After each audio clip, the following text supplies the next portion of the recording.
ndithanda ngobantwana bathi nobantwana bandibonisa ngandlela ndithi ma yona inhlangano le mayiqhubeke ngandlela iqhubeka ngayo qha le nto siyinikele kushangisa njengomntu ebeyi-organizer namadoda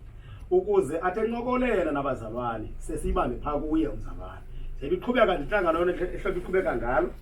sesiyiqwalasele phaa kuye umzalwane utshangisa sesibeke phaa kuye niyayibona wona nabathi ndiyibona kanjalo inhlangano iqhubeka ngendlela iqhubeka ngayo then sayiphaa phaa yithi intata yam bawusitala le ndaba yoba kwaxoxwa kanjani izawuhlelwa kanjani sesiyinikele kulo mzalwane yona inhlangano mayiqhubeka ngandlela iqhubeka ngayo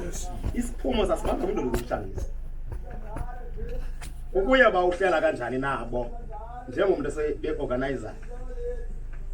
uqwalaselana nabazalwane uyayiva bawusitala